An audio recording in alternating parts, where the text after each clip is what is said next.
तो अब हेडिंग बनाइए समानता या समता का अधिकार। बड़ी हेडिंग बनानी है समानता या समता का अधिकार। आर्टिकल 14 से लेकर 18 तक, और इसमें फिर हेडिंग बनानी है अनुच्छेद 14 जिसको हम पढ़ने वाले। सेम टू सेम हेडिंग बनानी है आपको। एक बड़ी हेडिंग बनानी है समानता या समता का अधिकार, उसके चाहे तो ब्रैकेट में लिख दीजिए अनुच्छेद 14 से 18 तक, 14 से 18 तक। फिर एक बड़ी हेडिंग बना दीजिए अनुच्छेद 14, अनुच्छेद 14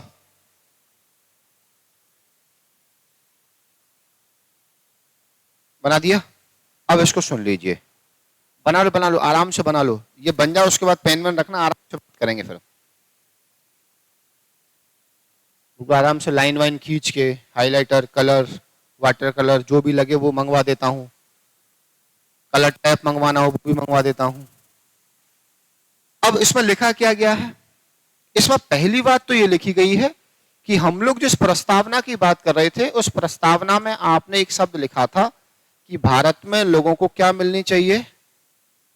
समता मिलनी चाहिए, समानता मिलनी चाहिए। अब इस समता में आपने कहा कि हम लोग कोशिश करेंगे कि भारत के अंतर्गत समानता किसके आधार पर मिले? मानव के आधार पर। हमने यहां नागरिक शब्द का उल्लेख नहीं किया। अब समता में क्या करना है? हमने कहा सभी को हमको क्या बनाना है? समान बनाना है।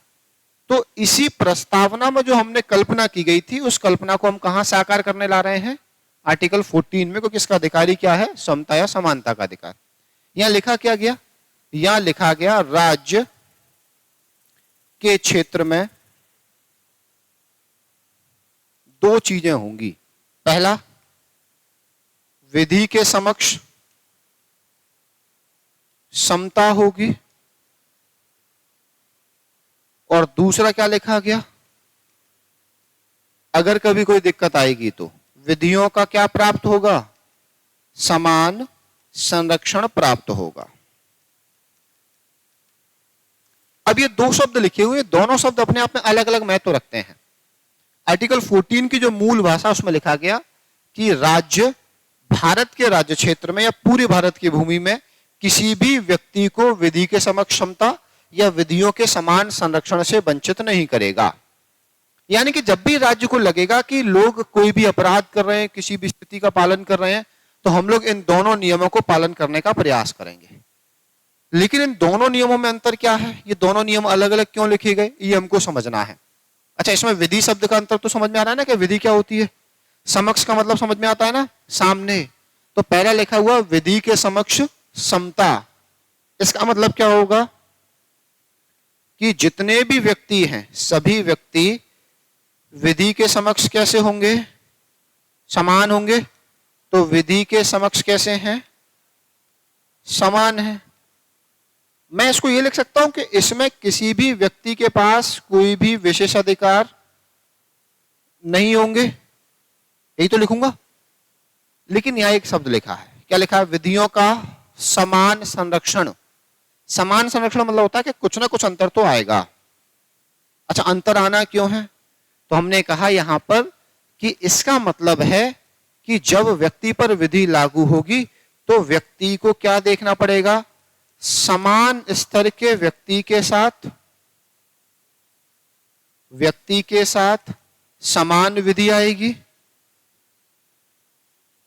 और मान लीजिए कि इन दोनों के बीच का स्तर असमान है, तो असमान स्तर के व्यक्ति के साथ कैसी विधि आएगी? असमान विधि आएगी। बस यही अंतर हमको समझना है। दोनों में अंतर साफ साफ दिख रहा होगा। या हमने कहा कोई भी काम करोगे कानून एक ही है, या हमने कहा कि काम कर तो रहे हो ठीक है, लेकिन आपने कोई भी काम किया वो कानून के समक्ष कैसा भी हो, लेकिन हमको ये देखना पड़ेगा तुम फेमस हो, तुम सामान्य हो, तुम पागल हो, तुम ठीक ठाक हो, उस हिसाब से आपको सजा मिलेगी। जैसे मान लीजिए हम एक एग्जाम्पल करते हैं। आप ऐसे कितने लोग ऐसे जिनकी पिताजी से बहुत अच्छी बनती है? बहुत अच्छी बनती हो, 1 2 3 4 5, ठीक है। घर में कभी कोविड में या कभी भी क्या खेला है? क्रिकेट खेला है घर में? कुछ भी खेला हो घर में? कुछ नहीं खेला तुम लोगों ने? अब एक सेटअप तैयार करते हैं। ये तुम्हारा घर का हॉल है। इस हॉल में एक दीवार पर यहां एक टीवी लगी है। कितने इंच की लगा दूं भैया? 100 की लगा दूं? 100 सेंटीमीटर की लगा दूं? 100 इंच? बोलो जल्दी। दोनों में बहुत बड़ा अंतर होता है, 100 सेंटीमीटर 100 इंच में। कितने की? 55 इंच की? 52? इसको देख लो पहले, ये लगभग शायद 85 के आसपास की है। इतनी बड़ी लगवा दूं? इतना नुकसान झेल जाओगे? कितने की लगा दी? ठीक है, 85 इंच की टीवी लग गई है। अब इस हॉल के बाहर ही खुला मैदान था। ये आप हैं, ये पिताजी हैं। आप लोगों के बीच में क्या हो रहा है? क्रिकेट खेली जा रही है।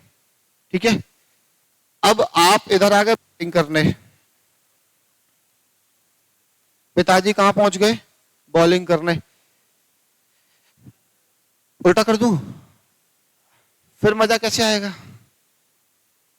फिर आपने, पिताजी ने आपको बॉल करी, आपसे बॉल मिस हो गई, टप्पा खाकर कहां पड़ी? टीवी पर। बोलो स्वाहा। टीवी कहां गई? जमीन पर। और टीवी जमीन पर आते ही क्या हो गई? टूट गई। इसलिए लगवा रहा था कितने इंच की लगवानी है। नुकसान करा दिया, जितनी बड़ी लगवाओगे उतना नुकसान हो गया। अब आपके घर में एक नियम हो, मान लो कि सभी को क्या मिलेगी?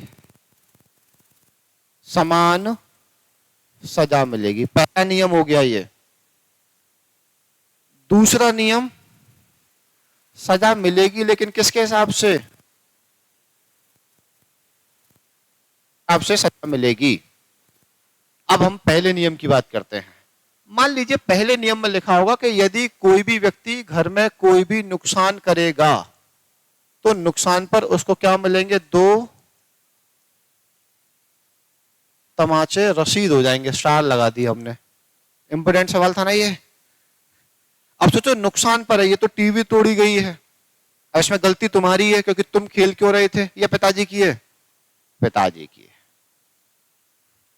अब मान के चलो कि ये टीवी तुमने तोड़ी होती। हाँ देख लो कितने खुश हो रहे हैं कि अब पिताजी पिटेंगे। तुम लोगों जैसे मतलब इतने खुश हो रहे हैं कि अब आएगा मजा, देखो तो अब सोचो कि ये गलती तुमसे हुई होती, पिताजी की जगह तुम बॉल फेंक रहे होते। अब सोचो तो अब 2 ही तमाचे होते या 22 हो जाते? 22 हो जाते। अब लेकिन फेंकी किसने? पिताजी ने। तो यहां लिख दूं, पापा ने बॉल कराई। कहां पर? बच्चे के लिए। ये आप लोग थे। बॉल ने क्या तोड़ दी? टीवी तोड़ दी। अब जैसे टीवी तोड़ी तो हमारे घर पर कानून निर्माता कौन है? ये आ गए। क्या टूटा? एक मूवी है ना, इसमें बार बार आवाज आती है, क्या टूटा, कौन पिटा, कौन फूटा। यही स्थिति है। दादाजी ने पूछा कौन? हम बिल्कुल शांत, क्योंकि हमारी तो गलती नहीं, हम तो खेल रहे थे। बॉल किसने फेंकी थी? हमने कहा नियम नंबर 1, जो काम नुकसान करेगा उसको समान सजा मिलेगी। हमने कहा अगर इनके सहारे अगर 2 तमाचे हम में भी पड़ जाएंगे तो भी कोई दिक्कत नहीं, लेकिन आज ये बचेंगे तो नहीं। सिंपल सी बात। दादाजी ने बोला किसने तोड़ा? हमने बोला ये है वो आदमी जिसने बॉल फेंकी थी। समझ गए? अब हमको लग रहा है कि सारी गलतियां इनकी जो भी होंगी सब मजेदार। दादाजी ने कहा ठीक है, नियम नंबर 1 लागू होगा। क्या होगा? 2 तमाचे पड़ेंगे। उन्होंने कहा तुम्हें भी पड़ेंगे। हमने कहा हम तैयार हैं, हम तो रोज सुबह से लेकर शाम तक पिट ही रहे, हमको क्या दिक्कत है। लेकिन इनको देखने का एक अलग मजा है। दादाजी ने कहा कि ठीक है आओ लगो लाइन में। हमने कहा लगा लो, पहले बड़े को देते हैं। उन्होंने कहा चलो तुम पिटोगे। हमने कहा लाओ दो। हमको मारा, हम खड़े रह गए। हमने कोई दिक्कत नहीं। हमने कहा अब इनको मारो। अगर मान लीजिए कि समान कानून लागू हो जाए तो फिर ये पिट गए, 2 तमाचे बढ़िया लग गए। अब सोचो कि अगली बार जब भी ये आपसे कहेंगे कि पढ़ ले तो आपको क्या बोलना है? इसका मतलब क्या है? 2 पढ़े थे, कुछ नहीं करना है। आपको जैसे दादाजी आए उस आपको टीवी की तरफ इशारा करना है। तो ये जीवन भर आपसे बोल पाएंगे कि नहीं बोल पाएंगे? नहीं बोल पाएंगे।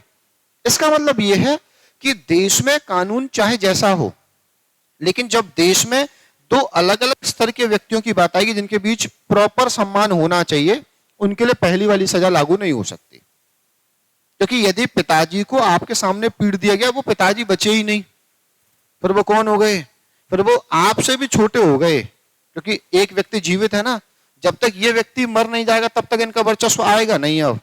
और अगर मर भी गए तो फोटो को देख के याद आएगी कि दो दिए थे इनने एक समय पे इनको। इसका मतलब इनका सम्मान बना रहे। तो फिर कहा गया कि समान कानून लागू होगा, ये अच्छी बात है, लेकिन पहले आप पिटेंगे, फिर आपसे कहा जाता होगा जाओ बाहर खेलो। यही तो होता होगा, बाहर खेलो बोलते नहीं आपके घर वाले? जैसे घर में जब बड़े बात कर रहे हो तो क्या बोलते हैं आप लोगों से?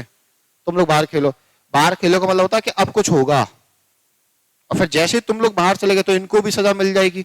जंगल में मोर नाचा किसने देखा? इनको सजा मिले ना मिले सब बराबर हो गई। इसलिए फिर दूसरा कानून लागू किया गया कि मान लीजिए कि दो समान स्तर के व्यक्ति हैं। अब मान लो कि ये गेम आप नहीं खेल रहे होते, यहां कौन खेल रहा होता? आपके ताऊ। तो ये तीनों बराबर पिटते, क्योंकि पिता के लिए तीनों ही संतानें हैं ये। तो समान स्तर के व्यक्ति के साथ समान व्यवहार और असमान स्तर के व्यक्ति के साथ असमान व्यवहार। अब इन दोनों चीजों को समझ में आ गया, दोनों में अंतर क्या होता है? वापस चले अपने पेज पर। इसलिए हमने यहां दो चीजें लिखी। पहला लिखा हम लोगों ने कि भारत में कभी भी विधि के समक्ष समता और विधियों के समान संरक्षण से वंचित नहीं किया जाएगा। पहला वाला, सब लोग जहां समान हैं, ये अपने आप में कैसा दिखाई देगा? क्योंकि सब समान हो जाएंगे तो सब पिटेंगे, किसी के बीच का सम्मान बचेगा कि खत्म हो जाएगा? खत्म हो जाएगा। अच्छा, लेकिन ये लिया कहां से गया था? हमने बोला ये हमने कहां से लिया है? ब्रिटेन से ही। क्यों लिया? क्योंकि ब्रिटेन में सारी की सारी प्रजा एक जैसी दिखाई दे रही थी। अच्छा, ब्रिटेन से लेने का फायदा यह था क्योंकि ब्रिटेन का राजा सबसे ऊपर होता था, और ब्रिटेन में नियम कौन बना रहा है? राजा ही तो बना रहा है। तो राजा के लिए तो सभी समान है, वो तो किसी को कोई भी सजा दे कोई फर्क नहीं पड़ता। लेकिन कानून राजा से ऊपर नहीं है, यानी राजा सबसे ऊपर है, राजा पर कानून लागू नहीं होगा। तो राजा बोलेगा ना कि सब लोग समान है, सबको समान सजा दी जाए, राजा को छोड़कर। इसलिए एक दार्शनिक ने लिखा था कि ब्रिटेन का राजा सब कुछ कर सकता है सिवाय दो चीजों के। पहली चीज, वो किसी मेल को फीमेल नहीं बना सकता, और दूसरा किसी फीमेल को मेल नहीं बना सकता। इसके अलावा ब्रिटेन का राजा सब कुछ कर सकता है। इसलिए ब्रिटेन से हमने सबसे कठिन कानून ले लिया। हमने कहा जब भी कहीं नियम लागू होगा सबके ऊपर समान लागू हो जाएगा, किसी को कोई विशेष अधिकार नहीं होंगे। लेकिन फिर हम लोगों ने कहा नहीं, अगर ऐसा करेंगे तो फिर हमारे देश की व्यवस्थाएं खराब हो सकती हैं। हम लोग पहुंचे यूएसए। हमने यूएसए से क्या ले लिया? विधियों का समान संरक्षण ले लिया। ऐसा क्यों किया? यूएसए के पास लिखित संविधान था, यूएसए का राष्ट्रपति भी है, उपराष्ट्रपति भी है। हमने कहा संविधान राष्ट्रपति पर भी लागू होगा, उपराष्ट्रपति पर भी लागू होगा। इसका मतलब जो कानून बनेगा वो कानून राष्ट्रपति पर भी लागू होगा और उपराष्ट्रपति पर भी लागू होगा और जनता पर भी लागू होगा, तो सब समान हो गए। उन्होंने कहा मान लीजिए राष्ट्रपति पर लागू हो जाए और वही कानून जनता पर लागू हो जाए, तो दोनों की स्थिति बराबर है कि अलग अलग है? अलग अलग है। दोनों की अलग अलग है। तो फिर हमने कहा जहां लोग समान होंगे वहां पर कानून कैसा लागू होगा? समान होगा। जहां लोग असमान होंगे वहां कानून कैसा लागू होगा? असमान होगा। अब जैसे आप लोगों ने नॉर्मल देखा होगा कि हम लोग जब भी थोड़ा बहुत आगे बढ़ने का प्रयास करते होंगे तो आपको दिखता हो कि हमारे साथ भेदभाव हो गया, उसके साथ नहीं हुआ। जैसे एक व्यक्ति का नाम सुना होगा आप लोगों ने, संजय दत्त। सुना है? कौन है ये? कौन है ये संजय दत्त?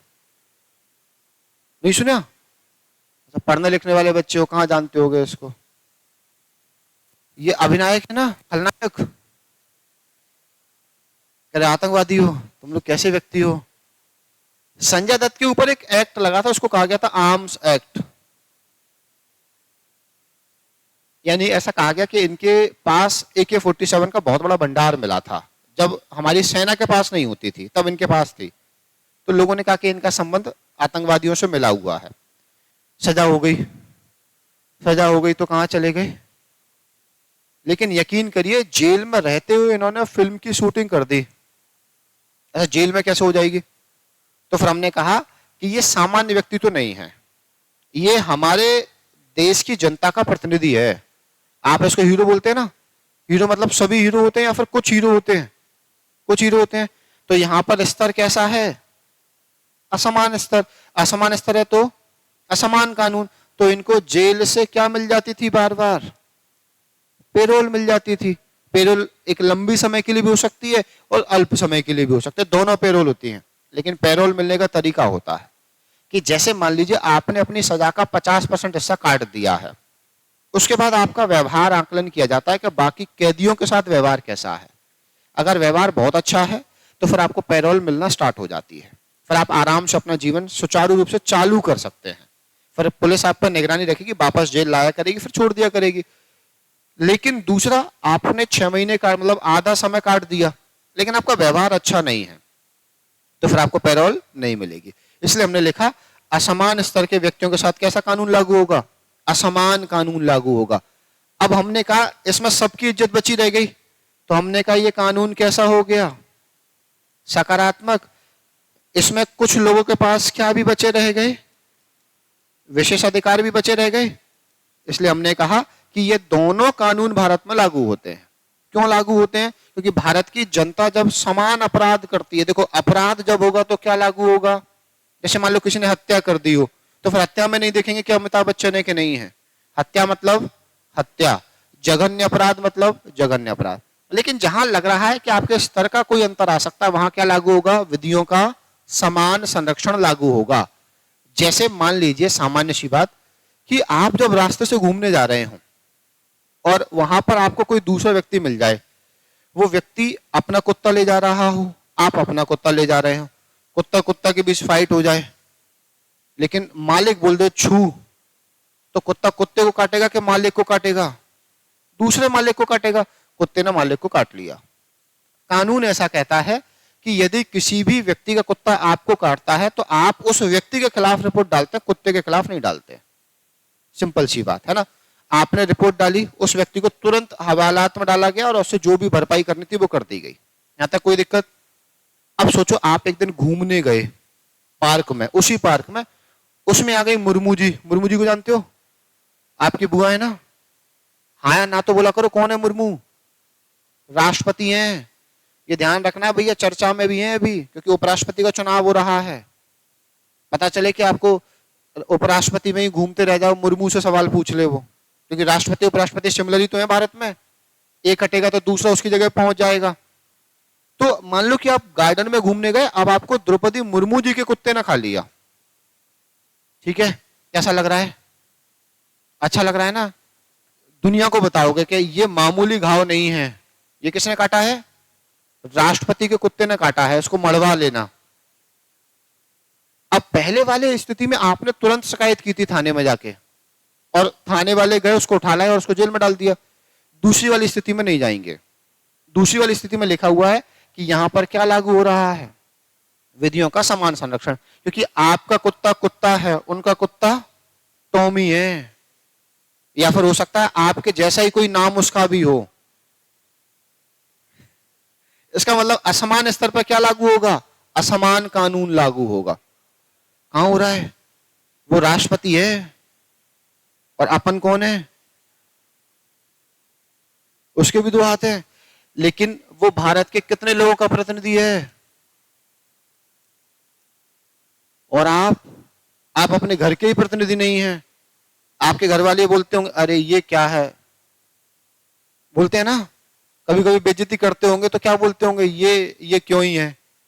और हम लोग बोलते हैं ये अच्छा यही है। तो ये अंतर हो गया ना भैया। इसलिए हमने कहा असमान स्तर पर असमान कानून लागू होगा। आप थाने पहुंचे, आपने कहा कुत्ते ने खा लिया, किसके? द्रौपदी मुर्मू जी के। उन्होंने कहा 2 महीने बाद आना, क्योंकि यहां पर लिखा हुआ है कि किसी भी राष्ट्रपति राज्यपाल के खिलाफ शिकायत डालने के लिए आपको कम से कम 2 महीने का समय लेना है। 2 महीने में घाव रहेगा कि खत्म हो जाएगा? खत्म हो गया। मान लीजिए कि आपने घाव का डॉक्यूमेंट जो भी बनवाने थे सब बनवा लिए कि हम तो केस लड़ेंगे, तो 2 महीने के बाद केस चालू होगा, फिर केस की प्रक्रिया आगे बढ़ेगी, क्योंकि आपके और उसके बीच में स्तर का अंतर पाया जा रहा है। 2 महीने में वो आपका घाव छोड़ो आपको खरीद लेगा, कहेगा तुम नौकरी लग जाओ, अब से कुत्ते ने तुम्हें काटा इसका मतलब कुत्ते का लगाव तुमसे ज्यादा है, कल से तुम कुत्ता घुमाओगे। अब आप लोग केस करोगे कि नहीं करोगे? नहीं कर पा रहे हो, आतंकवादी बन जाएंगे। भैया जैसे ही आप शिकायत डालने जाओगे ना, सबसे पहले पुलिस की निगरानी आप पर रहेगी कि अगला स्टेप क्या है। कहीं तुम अगली बार किसी कुत्ते से राष्ट्रपति को तो नहीं कटवा रहे कि बराबर कर देंगे, केस तो हो ही नहीं रहा, बराबर ही करवा दें। अब समझ में आ गया भैया दोनों चीजें। इसमें सिंपल सी बात है कि राज्य कभी भी किसी भी व्यक्ति के साथ इसके आधार पर भेदभाव नहीं करेगा। जहां उसको लगेगा कि विधि के समक्ष समानता लागू करनी है वहां ये लागू करेगा, जहां उसको लगेगा व्यक्तियों के स्तर में अंतर है वहां समान संरक्षण भी लागू करेगा। ये तो चलो एक अलग बात है। आपने कभी किसी पागल व्यक्ति को देखा? पागल व्यक्ति को, एक दूसरे को मत देखो, अच्छा तुरंत ही एक दूसरे को देखने लग जाता कि हाँ ये बैठा तो है। अब जैसे मान लो कि आपने जब पागल व्यक्ति को देखा होगा तो आपने कभी किसी नॉर्मल व्यक्ति को पत्थर मारते हुए देखा है? नहीं देखा। पागल व्यक्ति को देखा होगा। मान लीजिए पागल व्यक्ति ने पत्थर मार दिया, अब आपने थाने में शिकायत कर दी कि इसने पत्थर मारा, उसने कहा मेरे पास तो पागलपन का सर्टिफिकेट है। पुलिस वाले क्या कहेंगे? तुम ही मूर्ख हो, इसके मुंह क्यों लगे थे, ये कौन है? पागल। ये तो दिमाग ही सही होता तो फिर तुम्हारे जैसा ही होता। इसलिए यहां पर कहा गया कि किसी भी व्यक्ति को जब सजा मिल रही होती है तो संरक्षण का प्रावधान हो सकता है कि उसकी सामाजिक स्थिति, उसकी मानसिक स्थिति, उसकी आर्थिक स्थिति, उसकी राजनीतिक स्थिति के आधार पर दिया जाएगा। मान लीजिए कोई व्यक्ति मानसिक रूप से ही बेकार है तो फिर आप उसको समान सजा कैसे दिलवा सकते हैं? इसलिए कानून लागू किया गया कि विधियों का समान संरक्षण भी भारत में लागू होगा। समझ गए भैया दोनों चीजें? अब तो नहीं भूलोगे। अब घर जाओगे पिताजी को देख के कौन सा कानून याद आएगा कि उन पर कौन सा लागू होना चाहिए, समक्षमता या समान संरक्षण? समान संरक्षण। लेकिन तुम्हारे मन में कौन सा है? तुम लोग अपने पिताजी के नहीं हो पा रहे। लिखो अनुच्छेद 14।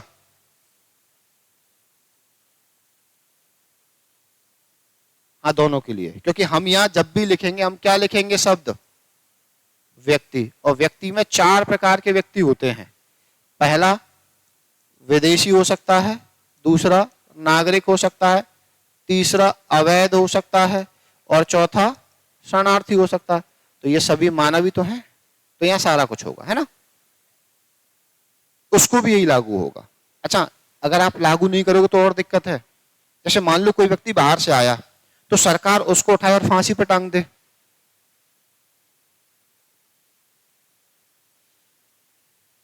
दीदी बाहर से आए हुए व्यक्ति को हम लोग शक के आधार पर पकड़ते हैं। जैसे मान लीजिए कोई बच्चा बाहर से आए और बैठ जाए तो हम उसको पूछेंगे ना कि आप किस क्लास में हो। अगर हमारी क्लास का नहीं, हमारे पास सुप्रीम पावर है, हमने कहा तुम क्यों आए, उसने कहा पढ़ना है, मैंने पंखे पर टांग दिया। दूसरे देश का, अब हंस रहे हो तुम लोग, दूसरे देश का व्यक्ति अपने देश में आ गया, हमको उस पर शक हो गया तो हम उसकी पूछताछ करेंगे या पहले ही सजा दे देंगे? पहले ही सजा दे देंगे, क्योंकि हमारे पास सुप्रीम पावर है। हमको बांधा किस अनुच्छेद ने है? अब 14 के तहत पूछना पड़ेगा कि तुम क्यों आए हो, क्या उद्देश्य है, ट्रायल चलवानी पड़ेगी, उसके बाद हम घोषित करेंगे। हो सकता है कि वो व्यक्ति बहुत जल्दबाजी में बोल ना पा रहा हो। जैसे मान लो कि आप लोग पाकिस्तान गए, पाकिस्तान से भारत वापस आ गए, अब आप लोगों से पूछा गया कौन हो तुम लोग, तो आप लोग क्या बोलोगे? भारतीय। पहली बार में क्या निकलेगा? कह रही पाकिस्तानी। अब सोचो इसी आधार पर ही इसको फांसी हो सकती थी अगर 14 नहीं होता तो। अगर इसने कहा पाकिस्तानी तो फिर हम ट्रायल चलाएंगे ना कि कहां से संबंध है, कहां से आए हो, वास्तव में हो या नहीं हो। पाकिस्तान से आए हो तो फिर हिंदू हो, मुस्लिम हो, सिख हो, ईसाई हो, कौन हो, फिर उस हिसाब से बात होगी। इसीलिए हमने कहा कि यहाँ 14 में क्या लिखा है? सीधा सीधा व्यक्ति। हम हर व्यक्ति को समान भाव से देख रहे होंगे, फिर देखेंगे अंतर करना है या फिर नहीं करना है। ठीक है दीदी? हाँ टूरिज्म के तौर पे आए तो फिर वो तो हमारे लिए लाभदायक व्यक्ति है, तो भी तो उसके ऊपर यही लागू होगा। और जैसे मान लीजिए कि अब आपने बोल दिया तो आपके एग्जांपल से एक और एग्जांपल ले लीजिए। जैसे मान लीजिए आप घूमने आई इंडिया बाहर से, आपका पासपोर्ट और वीजा वाला पर्स चोरी हो गया, अब आप भारत आ गए, आप लगातार घूम रही थी, हमने एक दिन जांच कर ली, आप उस जांच में पकड़ी गई, आपसे पूछा कहाँ की है, आपने जो भी अपना देश बताया हो, हमने कहा यहाँ बताइए कहाँ की है, पासपोर्ट बताइए, आपने कहा वो तो चोरी हो गया। अगर चोरी हो गया है तो फिर हमको वो जांच करनी पड़ेगी ना। अगर आर्टिकल 14 लागू है तो जांच होगी, 14 लागू नहीं है तो शक के आधार पर गिरफ्तार होगा, जेल हो जाएगी, फांसी हो जाएगी, आप सिद्ध नहीं कर पाएंगे। इसलिए हमने कहा कि व्यक्तियों को अधिकार प्राप्त होगा। समझ गया भैया इस चीज को? अब देख लो कुछ पूछना हो तो इसमें कोई और समस्या दिखाई दे रही हो जी।